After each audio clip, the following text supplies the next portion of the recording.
Hello and welcome to Forever Rugby on Forever Sports. For today's URC round 2, 5 things learned.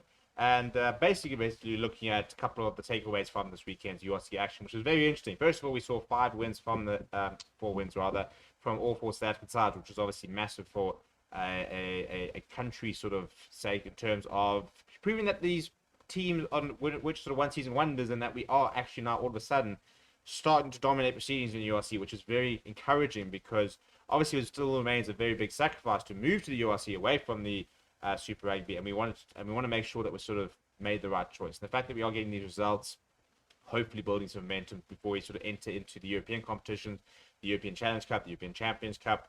The fact that we are starting to beat more to the URC opposition, both home and away, is very positive. But basically, we're going to be looking at a couple of takeaways, a couple of things we learned, a couple of things that were identified. Of course, this is just what I find out. I want to know what you think as well down in the comments below. Please do smash a like on the video and subscribe to the channel as well. Without any further ado, let's look at number 1.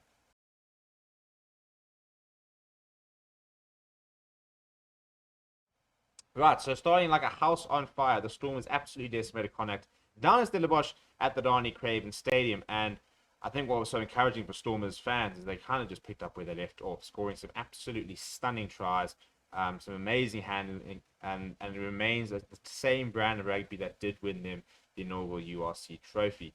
We saw stand-up performances from the likes of Evan Roos.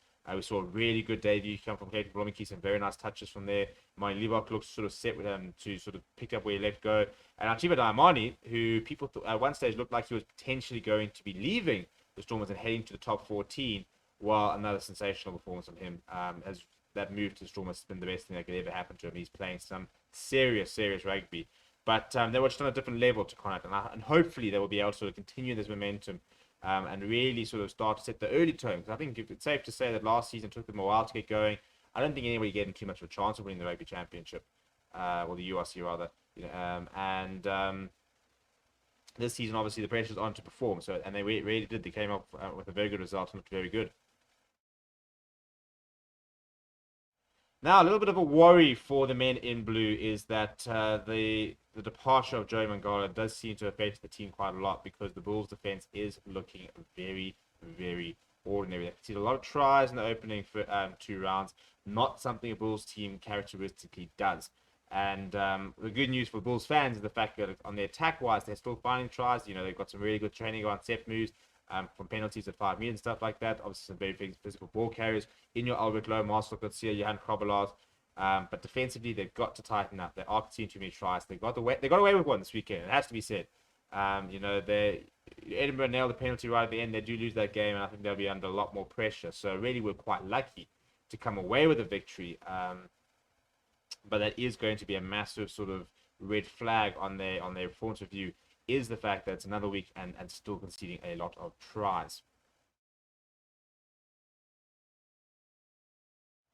A man under a lot of pressure at the moment, I think, will be Sean Everett, because the Sharks are still not quite putting together that 80-minute performance, aren't they? And whilst they are missing a ton of Springboks, Siya Kolisi, Bongi Manambi, Oxenchair, Lekanyam obviously injured. They are the side with the most Springboks in the squad. Marcus William Pimpies, Garland Bapper, Jane Henderson wasn't there.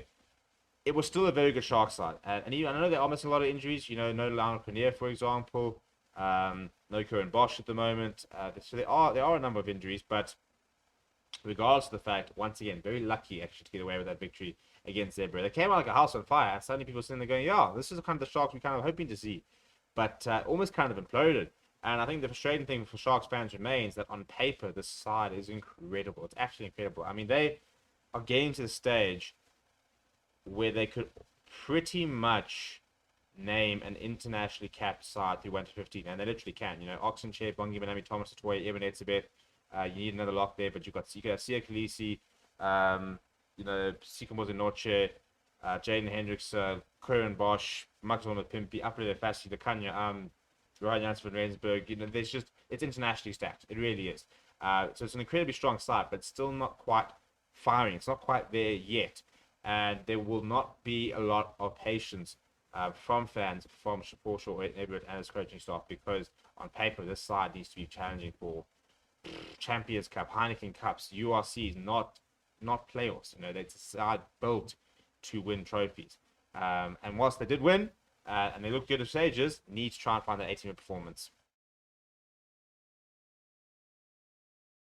So a very surprising victory, and at least of well, not me expecting it. The Lions this weekend going toe-to-toe with this Ospreys side stacked with international quality and coming away with a victory, and a very surprising victory. And I think that it was quite encouraging to see that this Lions side, despite, as usual, sort of after being ransacked, it must be said, this time from local sides as opposed to international sides, still look like they can play at this level.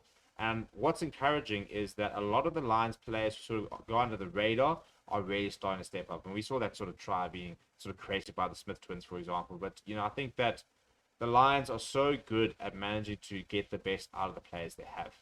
That is kind of what's become the trademark of that union, is the fact that you can take average players and make them better, make them good players, make them competitive at this level. And I think it's a big testament to the coaching staff. You have to give them a lot of credit because they are not working with the resources that the other three URC coaches are. So to go and beat Ospreys away from home in tricky conditions is a massive boost for them. And once again, the frustrating thing, I think, is the fact that you can see a future for the squad, but you don't know how many players are going to be able to be kept and held on to. But the nice thing is we can't write them off. And that's what they said this weekend. They said, listen, we lost a lot of players, but don't write us off. We can still play at this level. We can still surprise a couple of teams. We're still good enough to play here. And it's very important because if they start having bad results and start slipping down to low in the URC table, conversations start happening. Or, you know, why are they're not the cheaters? You know, why are we wasting our time with this union? So they've got to have a good URC season. They've got to have an improved season. And this weekend was the first sort of sign of this coming season that they still can very much be competitive. From a sales perspective, a perfect weekend. And I think that, you know, coming into this tournament, people were basically sort of saying, well, it's going to be the Irish and the SA teams that are going to dominate. Maybe the Scottish side. I don't think too many people are giving the Welsh sides too much of a chance.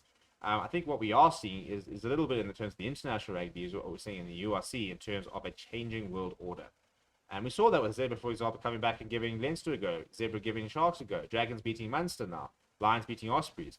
I do think we are in for a far more competitive URC where teams are a little bit closer after COVID, a little bit sort of closer to where they want to be. They've had a full preseason now, which we didn't have in the last couple of years, and we're seeing a difference. And I think what we are seeing is a much closer level where teams are...